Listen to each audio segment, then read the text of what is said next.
Hello, YouTubers. Joe Kersey here at about 6:15 in the evening, Eastern Time,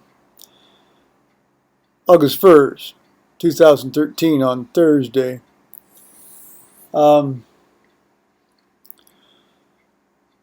This is a bit of a sad video.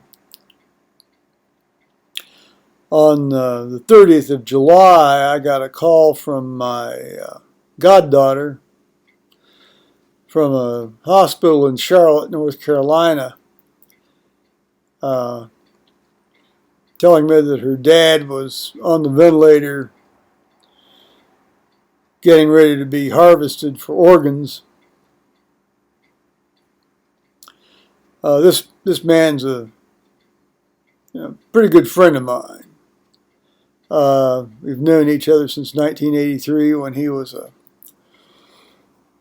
came to the hospital where I was working in Columbus and did 2 years of endoscopic and surgical training with a couple of surgeons there, and then subsequently went on to do a internal medicine residency up at Huron Road Hospital in Cleveland, Ohio. And then in 1989, he moved down to North Carolina. Well, I guess I can tell you that it's Laurinburg, North Carolina, in Scotland County. They're just right on the South Carolina border, about 100 miles west of Wilmington, and he's been down there ever since. Very successful practice, greatly loved, did a lot of work with hospice, ended up sort of the last few years being medical director of 3 or 4 of these extended care facilities. In any case, he was 59, and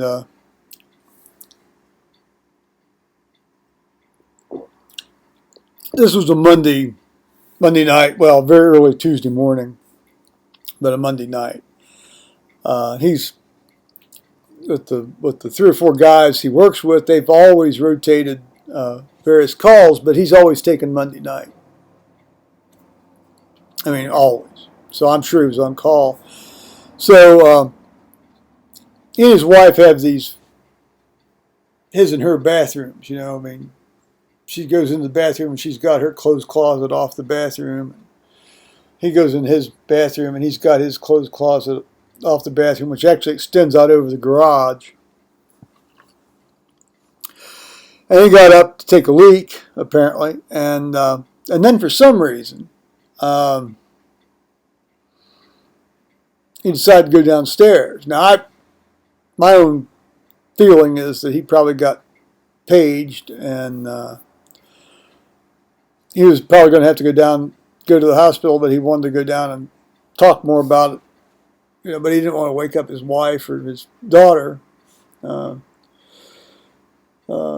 was visiting that weekend. She normally lives down in Columbia, South Carolina, where she works, saving up money to go to more school.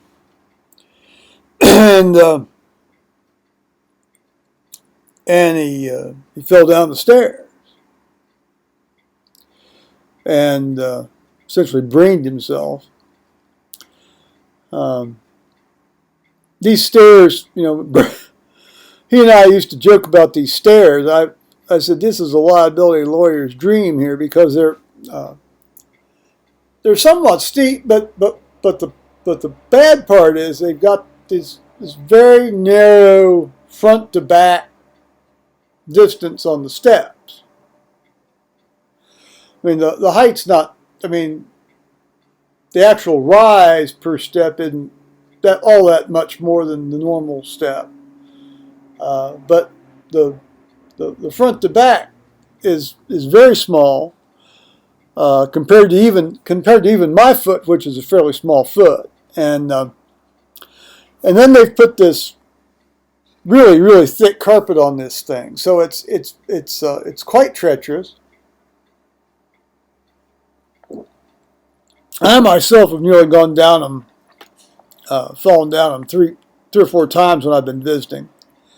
Uh, and to make it worse, there's no handrail for the top half of the stairwell. The bottom half's sort of one of these open things into the entry hall, but the top half has no stairrail.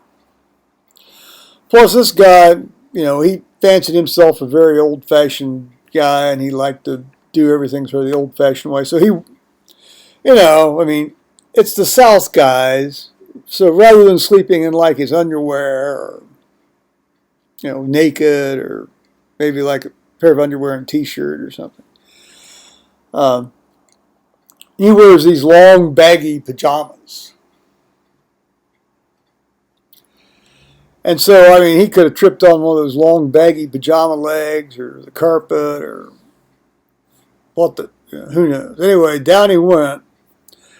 Now, I don't know whether his wife heard him fall or... Anyway, when she found him, he was completely unresponsive and he was bleeding from his ear. So,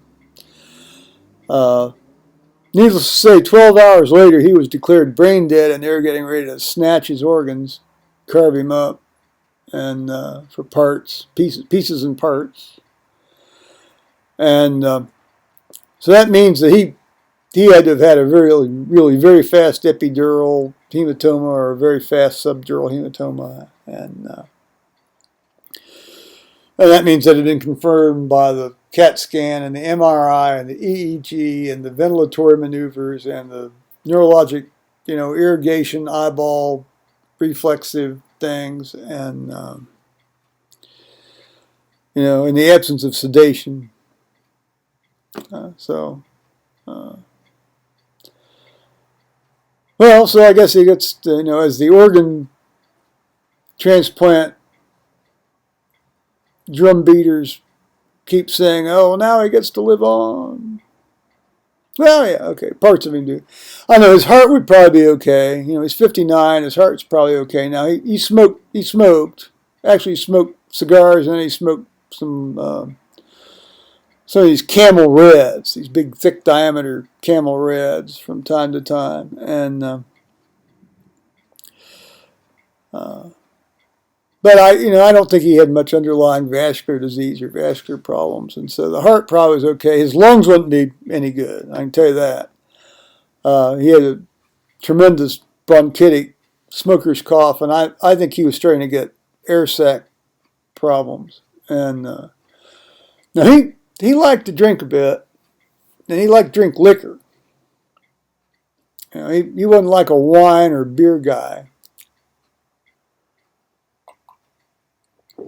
And his saving grace was that, he didn't, it's not like that was his sole food, I've run around with a couple of folks where that was their sole food, and of course, ultimately, they don't do very well at all. My uncle liked to drink a lot of liquor. That's what caused him to flunk out of 6 medical schools back in the 1920s. That's back when you could actually flunk out of a medical school. Well, anyway, so down he went, and but no, I don't, see, he was on call. Whenever he was on call, he only had at the most 2 really slow drinks over the course of an evening. So he wasn't impaired in that sense. So this was a luck of the draw thing, I guess. So it's sad. I feel really bad for my goddaughter. She's 20. Let's see. She'll be 24 here this November. Well, she had her dad a year and a half longer than I had mine. He died when I was 23. So, no, I guess about the same age actually. Come to think of it. They were very close. He really loved her, and she really, loved him, and So his widow will probably be very much quite the catch down there in that county, unless this fella altered his term life insurance coverage. He's going to get $3 million right off the bat. So she'll be able to finish off paying off the house. The house probably only has about another $150,000 owed on it. So, if she invests that properly, even at today's low interest rate, she ought to be able to get an income of $80,000 a year off that. So, now of course she's got very expensive tastes. Now that might not be enough for her. Well, no, see, she's the kind of person that goes out. She'll spend $200 for a piece of cloth to throw over a tabletop, just for decorative purposes. So, I mean, she has a closet full of $2,000 silk dresses. And she's, of course, she's got a garage full of antique cars that she can sell too. I mean, he was into the antique cars and Rolls Royces and things and restoring them. And so financially, she'll be okay unless she's a complete idiot, and she's not. She's very shrewd, but it's sad. I mean, the guy is a good guy. He was our dogs bred together. Kind of didn't work out very well, but it was that sort of went hunting with the guy. We didn't have a hunting accident, so I guess we really did get along. Because there's a lot of times you want to take somebody hunting, but not to hunt.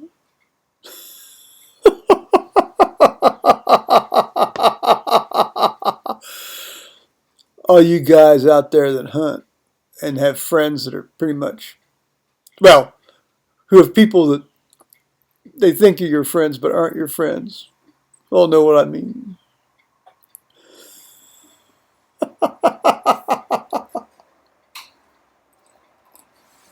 Particularly if you're in the South. If it weren't for the climate, I love the South. I certainly love the people down there. Well, some of them be kind of hateful, but all right. They're not too hateful. I can get along with that. Every now and again, though, you run into some people who are really hateful.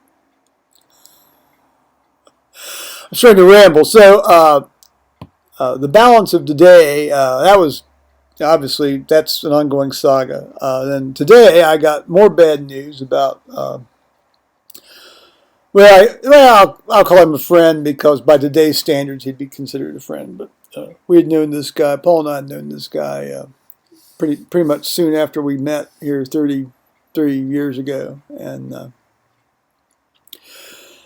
this guy has some sort of massive intra-abdominal cancer, and he's now pretty much in a more or less coma, and he's been sent home from the major cancer hospital here in Columbus, and they think about Monday or Tuesday next week's when he's going to cack off.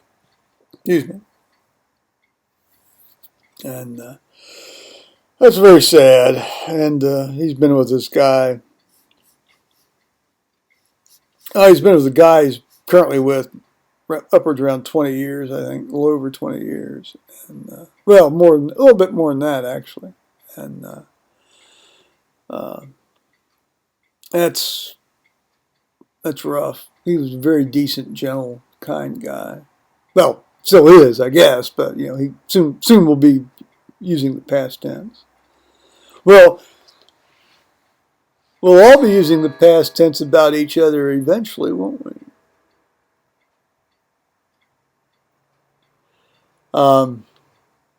Well, that's just I just hope he doesn't suffer or didn't suffer. I'm sure he did a little bit, but I mean it's hard to say. It's hard to say. God bless him. The people at Noon are going to miss him greatly, and Paul and I were over at his house there. Many years ago. I mean, I've known the guy for over 30 some years. not as intensely or well as some of the people I know that I'm still friends with that know him, but it's very sad. God bless him. God bless them. So I didn't go to the Bible study on Wednesday because my North Carolina friend's mother-in-law called me, and this woman's in her mid-90s, and she's kind of very much involved in real estate here in the Columbus area, as far as rental properties and so forth. And she's sharp as a tack and shrewd as nails, and I've always gotten a huge kick out of her. But boy, can she talk. Well, I can too. But when the two of us are on the phone or in person together, it's going to go on very long.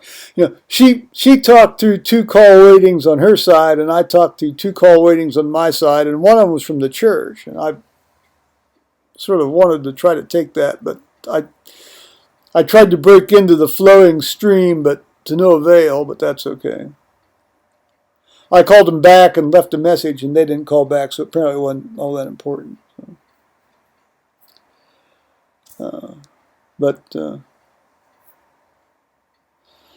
Yeah, I don't know. I may actually end up having to go down to North Carolina for this funeral. I don't know what they're going to do. No, there might not be much left of him to funeralize. I suppose they could stick him in an envelope and put him in the columbarium wall. Depends on how much they snatched. Did they flay him? Well, I'm sure his kidneys would work okay. His liver, I don't know. His liver might be a little dicey. I'm sure his lungs, but they probably got heart and liver out of him. I don't know. They may have gotten some pancreas tissue from him. Strip off his skin, cut out his eyeballs. I don't know. I mean, who knows what else they yank now? I don't know. Bone marrow. I don't know. They take bone marrow. Yeah, it probably could. Or take some bone marrow to see if he matches any of this stuff. Although they generally like to have fresh bone marrow to infuse in people. They don't like to freeze that, but they can, I guess.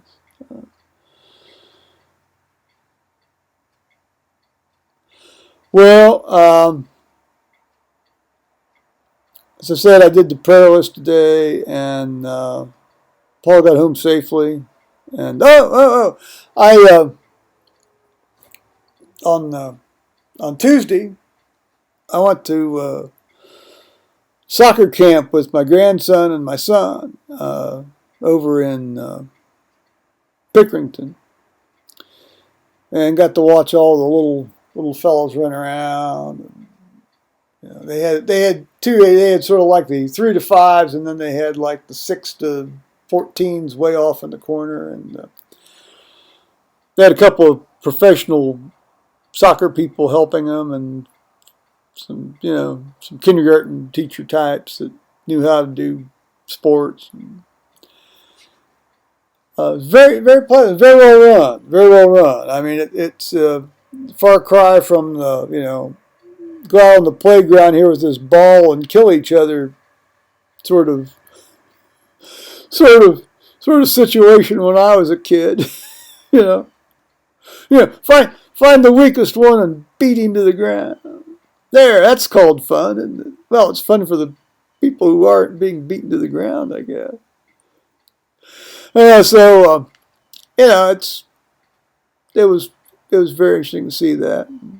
I got down and back without. Well, I almost got nailed by a rogue Prius coming at 85 miles an hour from 2 lanes over. And of course, I checked my mirrors, and all this. I'm really paranoid about checking my mirrors, and so I was going to change lanes, and and then all of a sudden this, right past front, and there was no way this guy, I could have seen him. I mean, as he's coming from, he cut right across from 2 lanes over at least, and of course, you can't hear them coming, can you? Because if they're not using, if their motor's not running, I mean, if their gasoline motor or engine isn't running, you can't hear them. They're silent. Well, this guy had other problems just being silent, I think. Wow. Well, thank the good Lord. The good Lord took care of me as He does, and got me there safely. I only made 2 wrong turnings, and I knew that I'd done that immediately. So only got there 5 minutes late, but I got a late start. Well, just for a variety of reasons, but I got a late start. So that was fun. That was my major activity, I think, this week. Other than I got several new books on the Transfiguration, which I'll be reading, and the Holy Ghost. So I'll be reading about the Holy Ghost and the Transfiguration here the next couple of weeks. That might settle me down and get me back in the line, which is what I need. I've been flirting with idolatry here lately. This is terrible, and so we'll try to get squared away here. So I don't think Paul's going to come in and tell us any hotel stories today. So I'm going to say bye bye, YouTubers. All righty.